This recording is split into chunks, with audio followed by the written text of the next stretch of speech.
July 24th, 2002 was one of the best days of my life. I gave birth to a beautiful baby girl and named her Kayla Marie.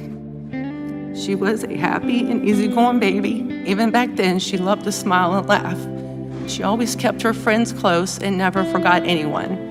She was kind, caring, thoughtful, and funny. She loved life and God. She showed the world that being yourself was okay, and you didn't have to follow everyone else. That's Tammy Nobles, Kayla's mother and someone I'm now honored to call friend. She has trusted me with something precious, the chance to tell you about who her daughter was. This episode is dedicated entirely to Kayla Marie Hamilton's memory. Before we go any further, I need to give you some context about why this episode exists. Season 3 of The Other Side of Quiet is coming. It's called The Other Side of Quiet because I've spent too much of my life on the quiet side, silenced by trauma, by abuse, by the expectation that I should stay small to make others comfortable. Season 3 is about finding my voice again and refusing to silence it to appease anyone. For well over 10 years, I've been doing the slow, mostly unpaid work of digging into cold cases. If you know me, you know about this. The back of my business card simply states, "Speak up for those who cannot speak for themselves, for the rights of all who are destitute." Proverbs 31:8. It's my mission. It's been my mission for most of my life to give voices back to the voiceless, right? To make sure that victims are not forgotten.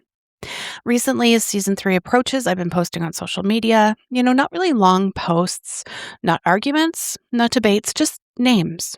The names of innocent girls and women who have been needlessly murdered, some raped, some tortured, all stolen from this world too soon. Just their names. Nothing else. And the response has been mixed. Many people have been incredibly supportive, empathetic, grateful that someone is refusing to forget, but others, and this is what struck me, have been triggered. Defensive, sending laugh reacts. On Facebook, you can like something or love something. They laugh at it. I'm literally just posting names. Sending some of the nastiest messages I've ever received because I said names. That's it. I didn't argue. I didn't politicize. I didn't attack anyone. I just said names of murder victims, and some people responded with rage. And then I got a message from Tammy Nobles. She thanked me for saying her daughter's name, and she apologized for the bad responses I was getting. She didn't have to do that. Her daughter was murdered. She's living every parent's worst nightmare, and she took the time to thank me and to apologize for other people's cruelty. That's when I knew I needed to do more than just say Kayla's name. I needed to tell you who she was. I'd originally planned to make this a video episode, to show you photos of Kayla and some videos and stuff that her family's shared with me, to let you see her smile and her brightness, the life in her eyes. But unfortunately, after consulting with legal, I learned that Canadian broadcasting law treats visual media very differently than audio when it comes to synchronization rights and privacy protections. Moving to video could actually create regulatory risks that might prevent me from keeping this episode accessible. And the most important thing is that Kayla's story stays live and it stays available and it stays protected. So I have to stick with audio for now. But trust me when I tell you, you're going to know her. You're going to see her through stories, through her mother's love, through the memories of everyone who knew her, everyone who's reached out to me, her family, her friends, everybody. So today isn't about the controversy. It isn't about the pushback. It isn't about the people who don't want to hear these names. Today is about Kayla Marie Hamilton, who she was, what she loved, why she matters, because that's what Tammy wanted, for people to know her daughter. So let me introduce you to Kayla. Kayla Marie Hamilton was born on July 24th, 2002 in Chesapeake, Virginia. Tammy describes the day as one of the best days of her life, and from the moment Kayla arrived, she was unforgettable. As a baby, Kayla was happy and easygoing. She loved to smile. She lit up rooms from the very beginning. And as she grew, that light only got brighter. Kayla was kind. She was caring. She was thoughtful. She was funny, often when she wasn't even trying to be. She had this way of seeing the world that was completely, unapologetically her own. Tammy told me that Kayla talked a mile a minute like a hummingbird. Her voice and laugh carried across any room, even when the room was noisy, and if the room was quiet, Kayla was the loudest. You couldn't miss her. You couldn't ignore her. She filled spaces with life. Kayla had autism, but she never let that define her or limit her dreams. She was determined to live independently, to make her own way in this world, and she was doing it. She worked 2 jobs, one at a cleaning company, another at a grocery store. She was saving money. She was building a life. She had moved into a trailer in Frederick, Maryland. She chose that place because she was just starting out and had no credit yet, but she was so proud of her independence. Kayla wanted to be a veterinarian. She loved animals with her whole heart, and she loved horses. She had a cat named Oreo, who she called her best buddy. I actually have audio of Kayla herself talking about Oreo, and we will hear from her at the end of this episode.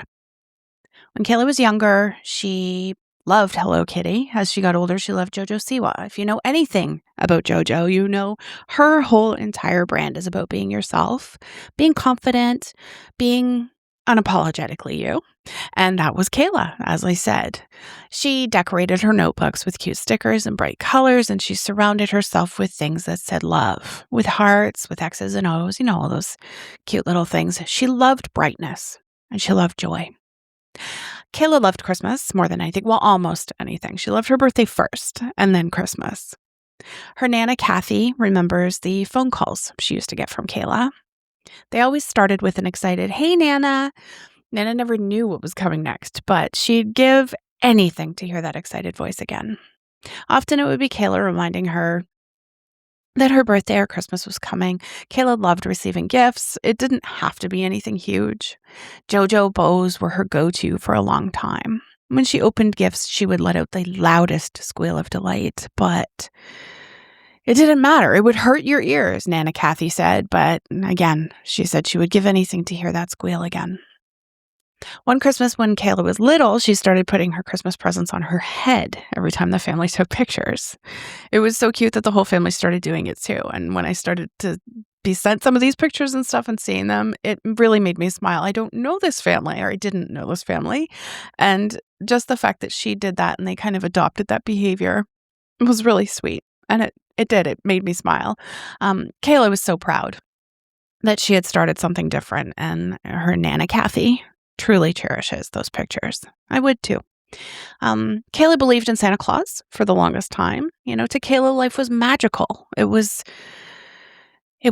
so much fun for her Nana and her family to take her to see Santa at Christmas time. Her Aunt Katie also reached out to me, Caitlin Vasterling. She was only 6 years old when Kayla was born. Katie remembers carrying baby Kayla around and feeding her bottles. I would have loved this as a 6-year-old. I was kind of the baby in the whole family, but I was obsessed with babies too.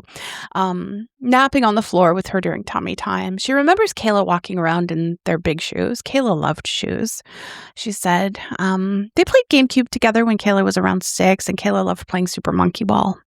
They sang Justin Bieber songs together. Kayla and Katie and their cousin Angela were all part of that. And Baby was a favorite. Kayla loved singing and dancing to it when it first came out. Kayla also watched a lot of Dora the Explorer as a little kid. The theme song still gets stuck in Katie's head, and when she sings it, she thinks of Kayla. When Kayla was around 10, Katie would take her on walks to the parks in the neighborhood. Kayla loved riding Katie's longboard around. She loved being Katie's model when Katie first got a nice camera. And it's good that they were able to get so many pictures. As Kayla got older, she would spend time with Katie's growing family. Kayla loved holding and playing with her baby cousins and her little sister, Emma, as well. She talked so fondly of Emma. When she was a teenager, she and Katie would blast Cardi B in the car together. Katie remembers that Kayla found joy and happiness in the small things. She would get so excited when giving a gift of whatever her current special interest was, right?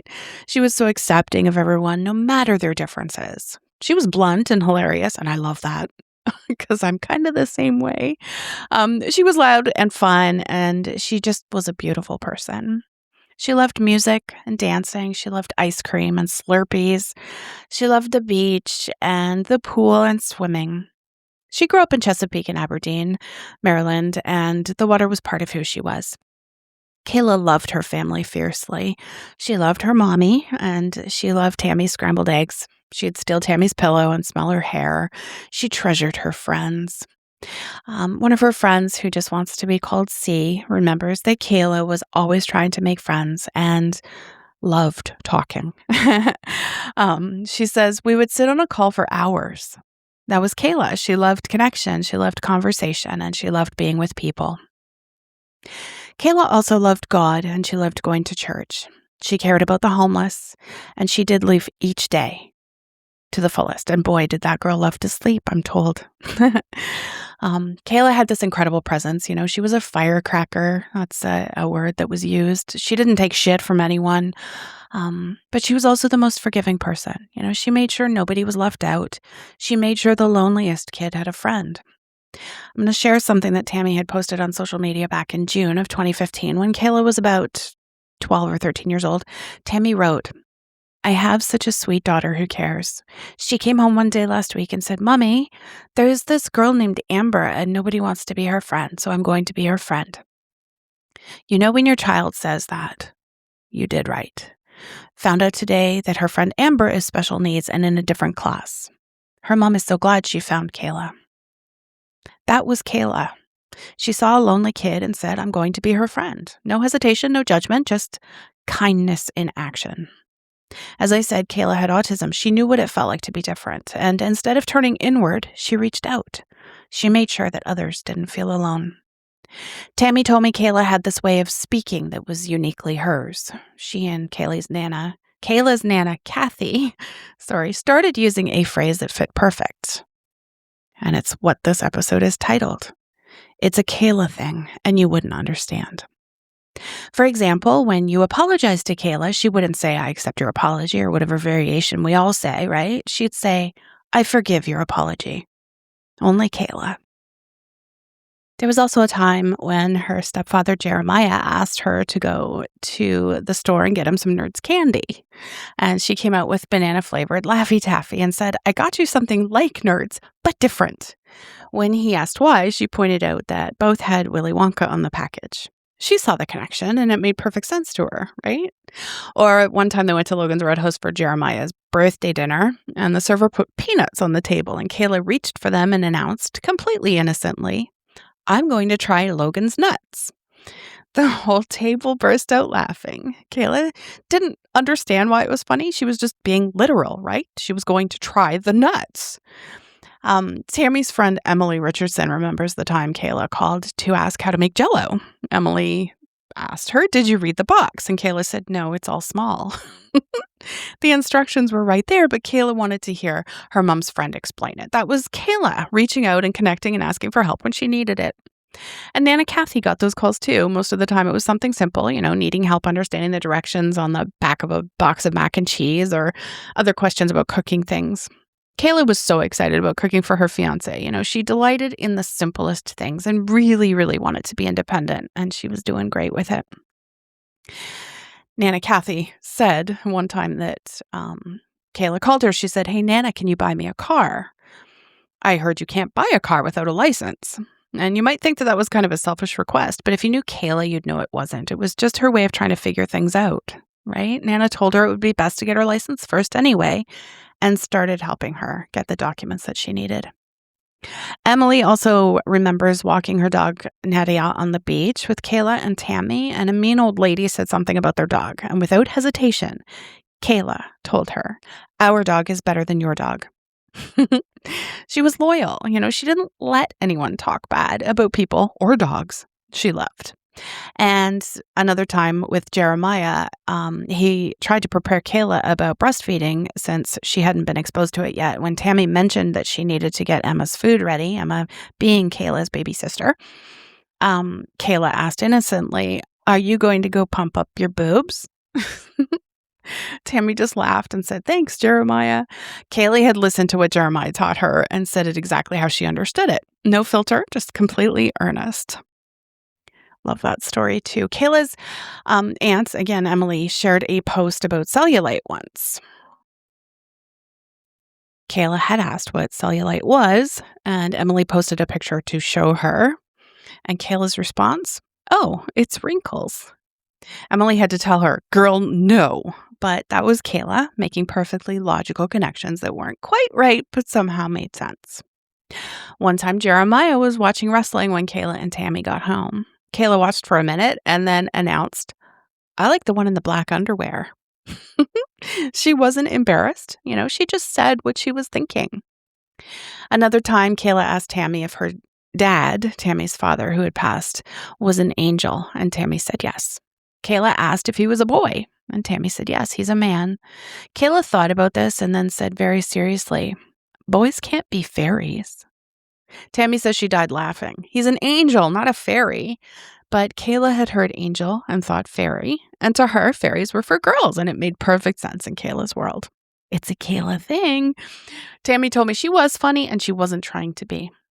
And that's what made it so special. Kayla wasn't performing. She wasn't trying to get laughs. She was just being herself and seeing the world her own way and saying exactly what she thought, and people loved her for it. I would have too. Family friend Tess remembers when Kayla was a guest at her wedding. While the photographer was taking pictures, Kayla went around with the bride and groom and kept them laughing and smiling. And Tess said it was such an honor to have her there that day. Her joy was and still is contagious. And I think that's a really sweet memory because there are a lot of brides out there who are very particular about children attending their wedding. And I just think this is so wholesome and special and a good memory to have. When Kayla was a young teenager, she decided that she wanted to start going to church. So she started walking about a mile to a church that she had picked at random on Sunday mornings. Nana Kathy went with her once, and everyone there knew Kayla. And Kathy says the congregation was mostly made up of older people, and they all loved her. She had become a determined young lady in her short life. She worked so hard to accomplish her goals despite being misunderstood by many. Right? Nana Kathy said, "When people hear her story, I hope that they will see the importance of being kind to everyone, no matter our differences." And people are still fighting for Kayla as well.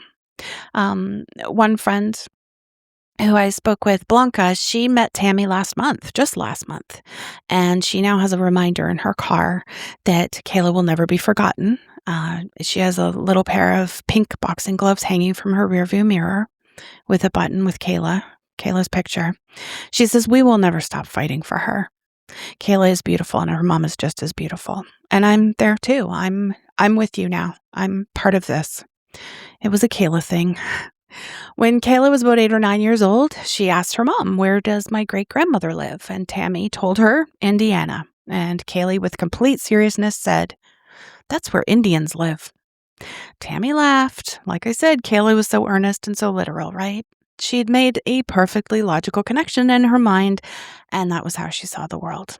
With this beautiful, sincere literalness that could make you laugh and maybe break your heart at the same time. Tammy told me to know Kayla was to love Kayla, and she was right. Kayla wasn't perfect. She was human, like all of us, right? You have your bad days and your good days, and you could be stubborn, and you could also be a light, a bright, shining, impossible to ignore light. Kayla, growing up, played at Mount Trashmore as a kid. She had a favorite restaurant, Plaza Azteca, but she called it Palm Trees. That was her name for it. And if you knew Kayla, I'm told you knew exactly what she meant. Her family has adopted a stretch of highway in Virginia to memorialize her. It's on Holland Road between South Plaza Trail and South Independence. It passes by Palm Trees and Mount Trashmore and the places where Kayla grew up and played and lived and everything. So it's fitting. It's absolutely perfect. And people driving that road will see her name now. They'll know she was here. They'll know she mattered because she did matter. And her name matters. And it's not anything to be triggered by. Kayla Marie Hamilton mattered.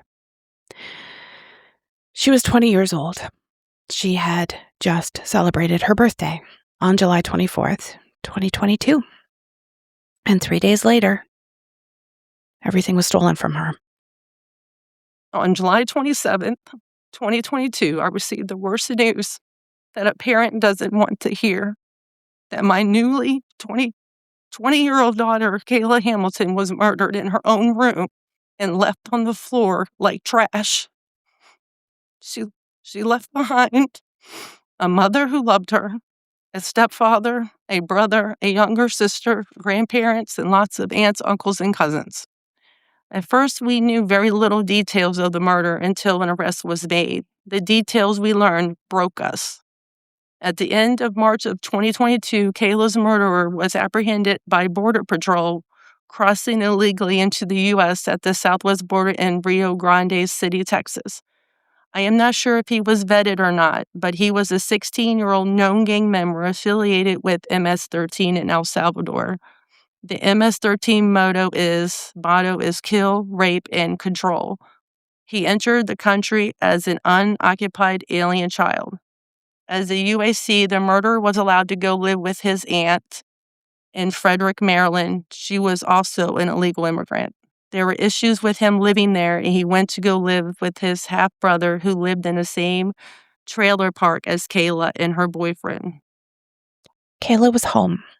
She had just finished a night shift at work, and she was going to sleep. She was murdered in her own home. I'm not going to give graphic details. That's not what this episode is about. But I need you to understand what happened to her, because the anger, the justified anger, needs to be directed at the right place. I understand anger. I do. And people should be angry about what happened to Kayla. They should be angry that a known gang member, someone authorities knew was dangerous, was able to get anywhere near her. They should be angry that the systems meant to protect people failed so catastrophically that this person was not only in the country illegally, but living in the same mobile home park as Kayla. They should be angry that a bright, hardworking young woman who was determined to build a life for herself, she worked 2 jobs, she saved her own money, she was making her way in the world with autism and with grit, had her future stolen from her. They shouldn't be angry at me for saying her name. They shouldn't be angry that I'm refusing to forget her. They shouldn't be angry by this podcast. And yet that's where the anger is going. Not at the failures that cost Kayla her life, not at the violence that took her, but at the people who won't stop saying her name.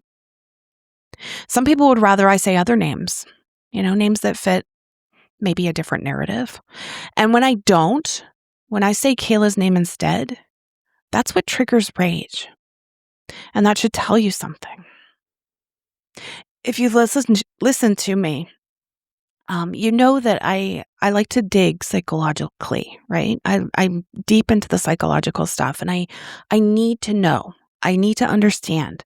So, of course, I've been thinking a lot about why this happens. Why some people react with such hostility to simply hearing the names of murder victims. And I think it comes down to a few things. First, discomfort. Hearing those names forces us to confront violence we'd rather not think about.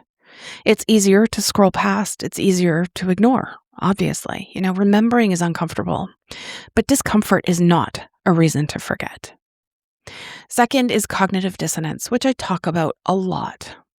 Some people have built entire worldviews around certain narratives, okay? And when a name like Kayla's doesn't fit that narrative, when it kind of challenges the story they've told themselves about who deserves our attention and who doesn't, or, challenges the story they've been told, it creates kind of a psychological tension. And instead of examining that tension, and instead of asking themselves why they're more comfortable with some names than others, they lash out at the person saying the name. The third thing, I think, is empathy fatigue, because we live in a world where we are bombarded with tragedy constantly. And at some point, people kind of shut down. They stop feeling, they can't bear to let in one more story of loss. I understand that, but shutting down is different from attacking the people who refuse to shut down, right? Fourth, and I think this is the big one, and I hate bringing up this stuff, and I hate that I have to bring it up in this episode, politics has poisoned everything. Everything. Somehow saying the name of a murder victim has become a political act. Depending on who the victim is, depending on who the perpetrator is, the same people who demand we say their names for one group will rage at you for saying the names of another group. That's not empathy to me. I feel like that's tribalism of sorts, right? And Kayla Hamilton deserves better than to be erased because she doesn't fit someone's political narrative. Every victim does. After I posted Kayla's name, Tammy sent me this message. She thanked me for saying her daughter's name and she apologized for the negative responses I was getting. I'm going to let you marinate in that one again for a second. Because a mother whose daughter was brutally murdered took the time to thank a stranger for remembering her child, and then she apologized. Like I said, she didn't have to do that. She could have said nothing. She could have scrolled on, but she did it. She could have stayed silent in her grief, but she reached out and she thanked me. And in doing so, she reminded me exactly why this work matters to me. Because behind every name is a person, and behind every person is a family that will never be whole again. Tammy's living every parent's worst nightmare. She will never get to see Kayla turn 21. She'll never see her daughter get married or become a vet or have children of her own. She'll never hear that voice that carried across rooms. She'll never hear Kayla say, "I forgive your apology," or come home with the wrong candy because she saw Willy Wonka on the package. All of that was stolen from her. And yet, in the midst of this grief, she had the grace to thank me and to apologize for people she doesn't even know, who were being mean to someone she didn't even know. That tells you everything you need to know about the kind of mother Tammy is. And it tells you everything you need to know about the kind of daughter Kayla was, because Kayla learned her kindness from somewhere. Tammy told me something that I can't stop thinking about. She said, she was a light that shined bright. Past tense, a light that shined, not shines. Shined, because that light was extinguished on July 27th, 2022, 3 days after Kayla's 20th birthday. But the thing about light, even when the source is gone, the memory of it remains, the warmth of it and the impact of it. And Kayla's light is still shining in her mother's love and in her family's adoption of that highway and in her friends and family sharing their memories with me and in me sharing this with you, in the friend named Amber who wasn't left out, and every person who hears her story and refuses to forget. That light doesn't have to go out. Not if we keep saying her name. Silence is a second violence.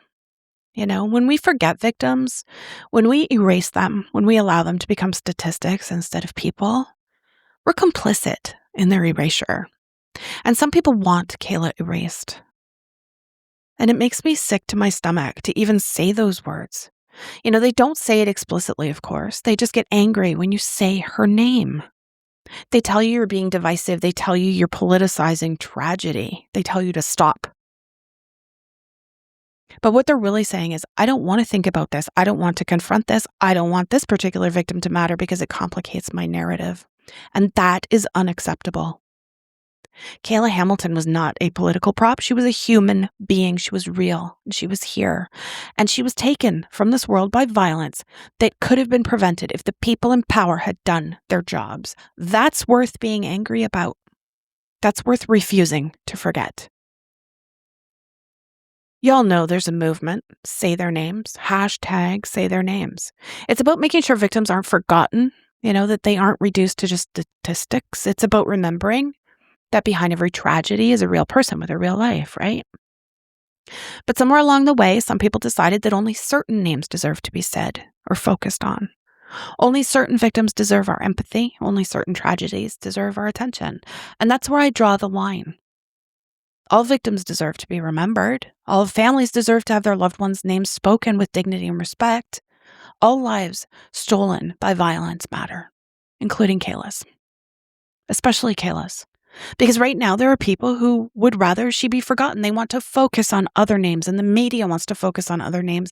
And even worse, and this is what bugs me the most, it's easier for us to remember the names of the bad guy than it is to remember the names of the victim. because those names are spoken far more often. I will not stay silent. I won't. I will keep saying her name. And I hope after listening to this, you won't stay silent either. Kayla Marie Hamilton was 20 years old when she died. She had dreams. She had plans. Her mom, Tammy Nobles, who will carry her grief for the rest of her life. A stepfather, Jeremiah, a father, Sean, a brother, Christopher, and a sister, Emma, Nana and Pop, Alan and Kathy, grandmothers, Judy and Papa Jerry, multiple aunts, uncles, cousins, friends who loved her, and Oreo, her best buddy. She also had a brother, Logan, who she's now reunited with, and a grandfather, Richard, and her great-grandmother, Nana Burke, who were waiting for her. She was kind, she was funny, she was a firecracker, she was a light. And 3 days after her 20th birthday, she was murdered in her home by someone who never should have been anywhere near her. That is the truth. And the truth is worth saying even when people don't want to hear it. Tammy trusted me with her daughter's story. She gave me memories and photos and audio and videos, and she opened up her grief so that Kayla wouldn't be forgotten. That's an act of tremendous courage and love, in my opinion, and it's a responsibility I don't take lightly. So here's what I'm asking of you if you're listening to this. Say her name. Kayla Marie Hamilton. Remember her, not as a victim, not as a statistic, not as a political talking point, as a person. A full, vibrant, complicated, beautiful person who loved life and lived it to the fullest. If you want to honor Kayla's memory, her family has adopted Holland Road in Virginia, as I said. Drive it if you're ever in the area. See her name and know that she was there. Tammy has been fighting for justice for Kayla. She's made countless trips to Maryland for court, hired lawyers, and worked tirelessly to share Kayla's story. There's a GoFundMe to help with those ongoing costs, and I'm going to put the link in the show notes if you would like to donate. And if you're someone who normally supports this podcast through coffee, whether one time or monthly, I'm asking you this month to donate that to Kayla's GoFundMe instead. Put that support towards helping Tammy continue her fight for justice for her daughter. And if you encounter people who don't want to hear her name, or maybe who get angry at the very mention of her, who would rather she be forgotten, don't let them win. Keep saying her name. Because Kayla Hamilton mattered. Her life mattered. Her dreams mattered. And they still do. To know Kayla was to love Kayla. So now you know her. And I hope you'll love her too. Hi, Best Bud. This is Kayla. I really miss you. Hope I see you soon. Give me sweet hugs and kisses. Mwah, mwah, mwah, mwah. I love you.